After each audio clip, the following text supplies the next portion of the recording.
Bismillahirrahmanirrahim. Rabbi sadri wa sirri amri walulatan min lisani yafqahu. Allahumma alimna marashida murina min syurri anfusina wa min sayyi'ati. Wa qala ta'ala fil Qur'anil Karim,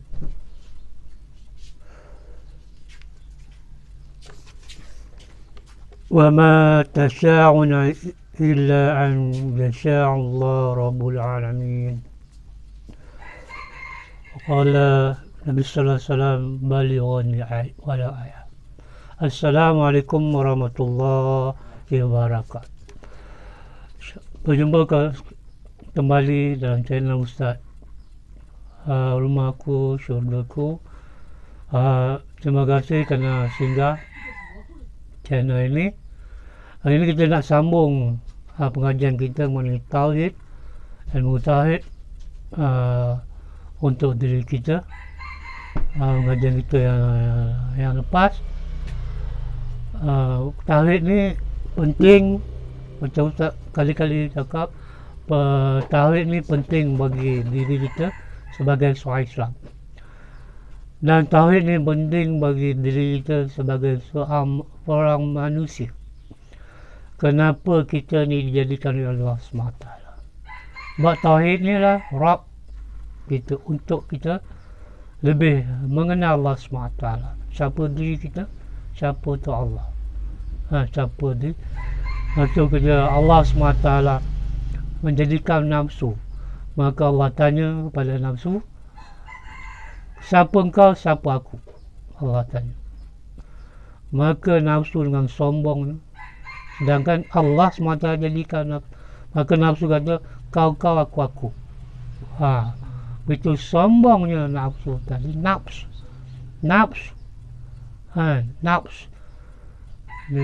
Sombong.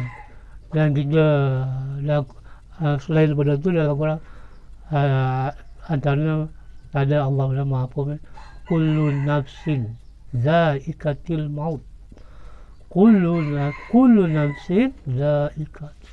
Sama juga tu nafs. Allah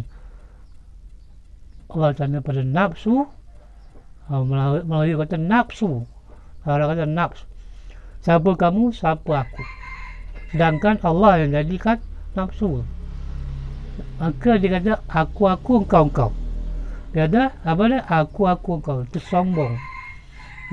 Jadi manusia tu sama. Kullu nafsin, setiap yang bernyawa, yang bernyawa akan mati. Semua yang bernyawa akan mati. Kullu nafsin za'iqatil maut, termasuk manusia. Manusia ni makhluk ciptaan Allah yang maha hebat, yang terbaik, asraful makhluk. Makhluk yang Allah cipta, yang paling cantik, yang paling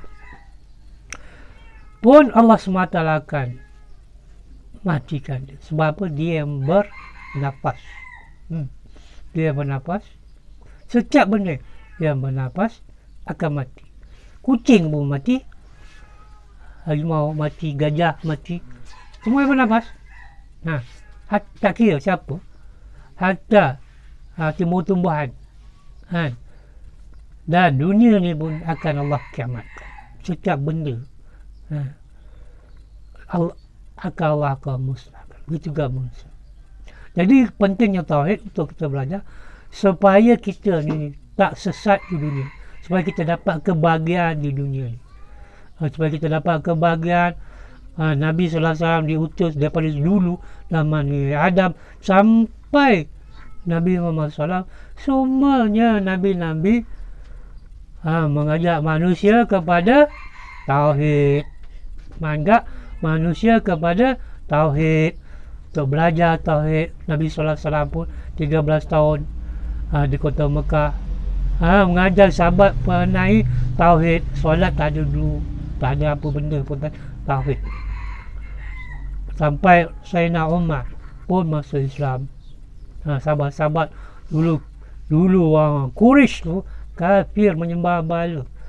Dan ada yang tawaf berkadang bogel, buruknya alak mereka, tapi mereka bila mengucap la ilaha illallah, maka semuanya dibuang perkara jahiliah, perkara yang tu Allah dia buang, dan bila dia mengucap la ilaha illallah, semua keburukan dibuang dan dia beriman pada Allah Subhanahu.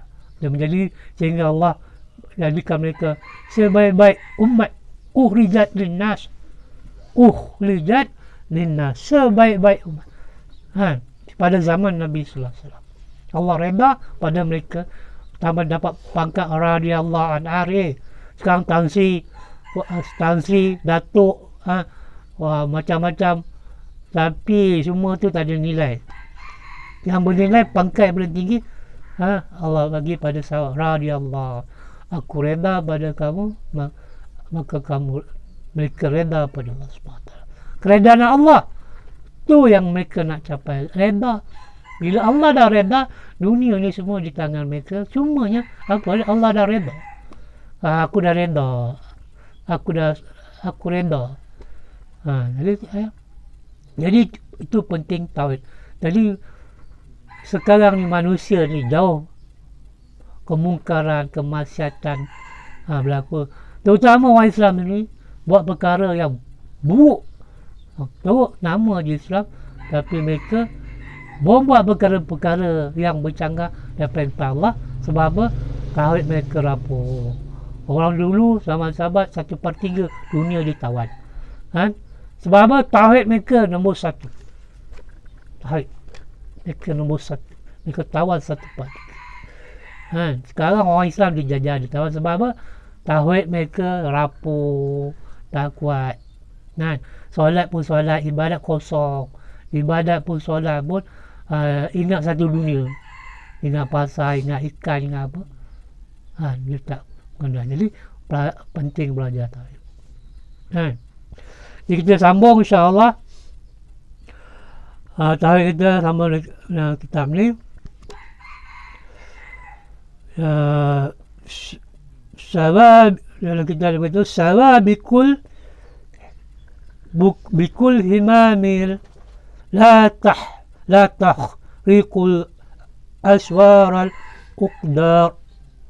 Dalam kitab ni ada mafhumnya, kekerasan semangat perjuangan itu tidak dapat menembus tirai takdir, keramat ataupun kejadian-kejadian luar biasa daripada wali itu tidak dapat menembus keluar takdir. Jadi kita dalam firman Allah, Bismillahirrahmanirrahim, wa ma tasha'una illa ay yasha'allahu rabbul alamin. Wa ma tasha'una illa an yasha'allahu rabbul alamin. Surah At-Takwir ayat 29. Apa maksudnya? Wa ma tasha'una, dan tidaklah kamu berkehendak kecuali apa yang dikehendak, illa ayyasha'allahu rabbul alamin, kecuali apa yang Allah kehendaki, Tuhan yang mengatur seisi alam. Jadi apa maksud kita belajar Al-Quran, mengaji Quran, kena tadabbur, kena faham.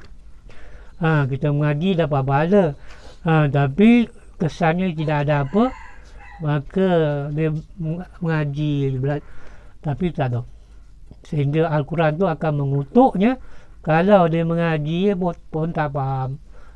Dah tak faham, lepas tu tak amal lagi tu, ayat Quran tu akan mengutuk. Jadi Yahudi Nasara ni, diorang ni berjaya sebab apa? Mereka kaji Quran. Yang pergi ke bulan tu sebab hasil daripada kajian Al-Quran. Satu ayat ada, kamu tak akan dapat melintasi melainkan satu kuasa yang kuat kan. Mereka kaji apa kuasa? Dapatlah roket Apollo tu. Dia Allah kata, dan tidak kamu berkehendak kecuali apa yang dikehendak Allah. Apa maksud ayat? Allah kata tidaklah kamu berkehendak kecuali apa yang kehendak Allah. Maksudnya siapa dulu? Kamu berkehendak. Kita ni manusia ni berkehendak. Semua ada kehendak kan. Kehendak tu lah, nak bini 4 lah. Nak makan burger lah, nak makan KFC lah. Nak ibadat lah, nak termasuk ibadat dunia lah, berkehendak. Nak masuk universiti lah, nak jadi lawyer lah, berkehendak. Berkehendak tu Allah yang bagi. Ada juga orang yang tak nak berkehendak, yang tak nak kahwin. Tu bukan umat Nabi. Tak nak. Dia tak berkehendak. Kenapa tak nak kahwin? Nabi dia tak nak. Kenapa tak nak kahwin? Nabi tak nak. Yang perempuan tu tanya kenapa tak kahwin? Nabi dia tak nak. 10 lelaki datang minang pun tak. Sebab apa? Aku pun dia nak perempuan. Parah ke situ. Lelaki tanya kenapa tak kahwin? Bagi perempuan jadi tak nak. Dia tak nak berkehendak. Kenapa tak kahwin? Rupanya dia kehendak lelaki. Tu lagi parah. Berkehendak dia dah songsang. Itu berkehendak. Berkehendak. Jadi berkehendak kita ni taklah berpandu pada kehendak Allah. Maksud kehendak Allah tu kita kena berkehendak. Kehendak Allah. Jangan kehendak kita. Sebab apa kehendak kita semua tu? Nafsu. Nafsu. Berkehendak kita ni kalau tak bersandar kepada Allah, maka berkehendak nafsu. Minarak berkehendak. Saya berkehendak. Ada saya minarak. Kenapa kamu? Itu kehendak Allah. Itu Mu'tazilah. Berkehendak. Itu kan kehendak Allah. Jadi saya minarak. Saya berjudi sebab itu kehendak Allah. Itu ajaran sesat. Ajaran sesat. Kenapa kamu bersama bini orang? Sekarang ni zaman sekarang dah trend bini orang bini dia. Dia suka bini orang pula daripada bini dia. Bini orang dia tergila-gila dengan bini orang. Yang perempuan betul juga, isteri orang, dia suka pula laki orang. Sekarang dah jadi trend. Ini dunia ni akamat. Inilah kemungkaran, kemaksiatan berlaku orang. Bini dia tak suka. Dia suka bini orang pula. Tergila-gila dia bini orang. Yang perempuan pula, dia ke pejabat, laki dia tak layan. Dia suara tinggi lah, kurang ajar. Tapi laki orang dia layan. Berkendak pada laki orang. Dia gila-gila dia. SMS lah, WhatsApp lah laki orang. Orang nak tidur dia pun sibuk lah laki orang. Orang semua tidur dia tucat-tucat laki orang. Berkendak. Berkendak juga dengan orang yang bukan mahram. Lelaki yang bukan mahram. Orang dah tidur dia pupek-pupek dengan telefon dengan lelaki yang bukan mahram. Dia tahu suara tu aurat. Bukan aurat tu badannya. Suara kita ni pun aurat. Kalau kita bercakap walaupun tak berjumpa, kalau berjumpa haram, tak boleh. Haram, tapi bercakap tu dengan lelaki bukan mahram tu tak haram pula. Aurat wanita tu termasuk suara. Dia bercakap dengan lelaki yang bukan mahram, hukumnya haram. Walaupun dah bertudung. Dosa ditulis oleh malaikat syar'i. Itu orang jahil. Itu berkendak. Dia kata itu kehendak Allah. Mana kehendak Allah? Berkendak itu, kehendak tu maka bersandar kepada kehendak Allah. Kehendak Islam. Hukum Islam. Syariat. Itu sebenarnya berkendak. Jadi berkendak kamu dikatakan tidaklah kamu berkendak kecuali apa yang dikehendak Allah. Jangan kita salah tafsir. Jangan ada orang salah tafsir. Benda yang mungkar dosa tu dikatakan kehendak Allah. Itu maksudnya itu pengikut syaitan. Pengikut syaitan. Konon dia ilmu dia hebat. Ilmu dia hebat, dia tu kehendak Allah. Dalam Quran kata kehendak kamu tu hendaklah berkehendak. Tiada kehendak kamu tu kecuali apa yang dikehendak Allah. Hendaklah berkehendak Allah punya kehendak. Perintah-perintah Allah. Barulah berkehendak tu betul. Baru dia kata berkehendak Allah, kehendak Allah. Tak bergerak sebesar-besar melainkan izin Allah. Kan? Ya Allah. Jadi berkehendak kita ni adalah kehendak Allah. Tuhan yang mengatur sisi alam. Jadi siapa yang mengatur sisi alam? Iaitu Allah SWT yang mengatur sisi alam ni. Bukan menteri, bukan agung, bukan. Bukan Arab Saudi saja. Allah SWT. Kehidupan dalam dunia, sisi alam, Allah yang mengatur. Kamu miskin ke, kamu kaya ke, kamu banyak harta ke, kamu popular, kamu artis ke, apa semua, Allah yang mengatur. Berdasarkan kepada kehendak Allah. Kehendak Allah apa Ustaz tadi? Kita nak berkehendak dengan kehendak mengikut perintah Allah. Jadi yang mengatur tu semua Allah SWT. Nah, jangan kita sombong dengan Allah SWT. Seperti iblis. Iblis wala istakbara. Illa iblis wala tastakbara. Iblis tak nak sujud pada Allah. Ini manusia yang tak tahu perintah, dia tak nak sujud pada Allah. Ini tauhid. Tauhid itu kena belajar tauhid supaya diri kita ni bahagia. Jadi semua ni Allah semalam mengatur. Jadi dalam keluarga ke, ada pergaduhan ke, kalau zaman COVID ni rezeki kurang ke, COVID ni pun semua Allah bagi, Allah yang bagi. Jadi kita kena reda dengan kehendak Allah. Orang beriman, orang bertauhid, dia reda dengan kehendak Allah. Dia tahu ni semua kehendak Allah. Nah, Allah yang mengatur. Ada sebagai seorang beriman, dia kena reda, dia kena beriman. Dia kena reda pada semua ketentuan Allah. Ini semua daripada Allah. Tsunami ke, ini orang yang tauhid. Orang yang tauhid, dia akan beriman pada Allah. Semua ni Allah yang mengatur. Jadi kita tak payah nak kelang kabut kalau ada musibah yang berlaku dalam diri kita, dalam keluarga, dalam kehidupan. Orang yang bertauhid pada Allah, dia akan terus pada Allah. Dia tahu ni semua daripada Allah. Tapi kalau orang tak bertauhid pada Allah, hidup dia kelang kabut, sedikit aja cobaan Allah bagi, dah kelang kabut. Accident pun kelang kabut. Apa ke banjir pun kelang kabut. Duit kurang pun kelang kabut. Isteri marah pun kelang kabut. Sakit pun kelang kabut. Mati lagi kelang kabut. Siapa yang kelang kabut? Yang hidup tu kelang kabut.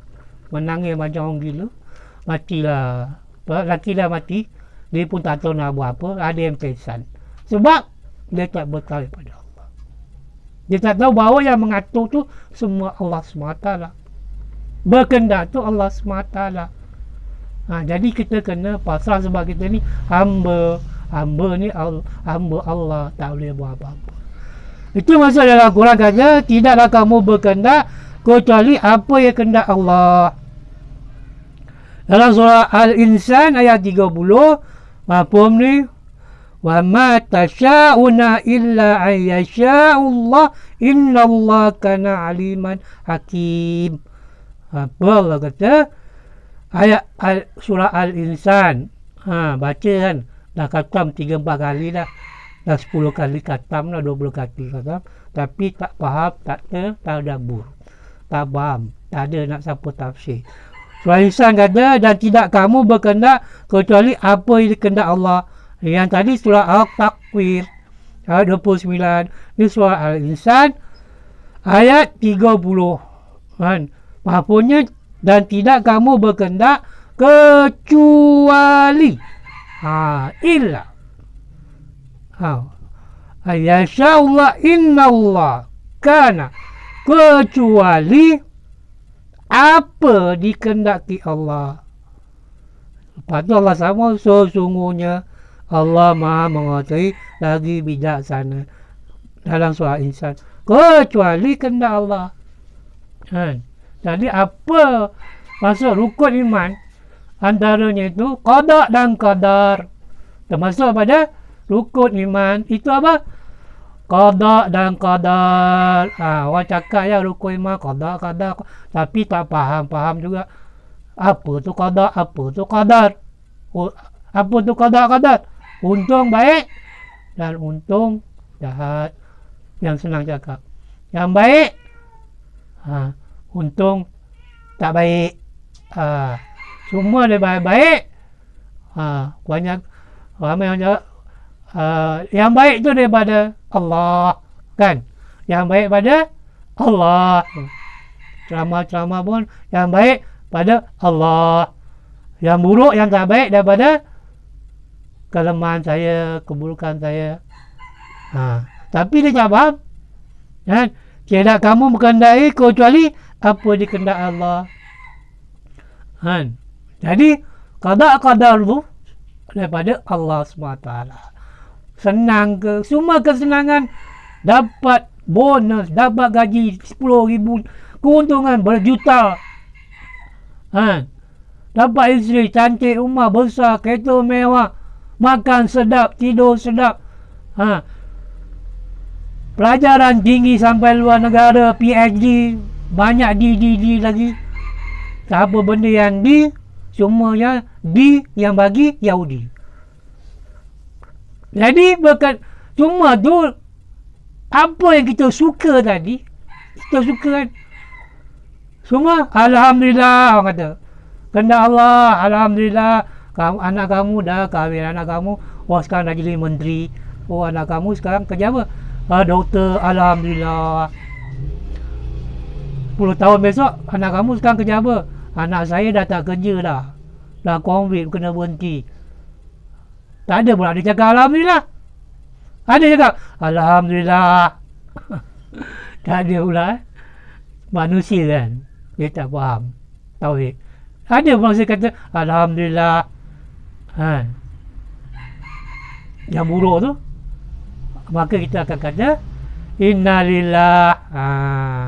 Kena kata innalillah.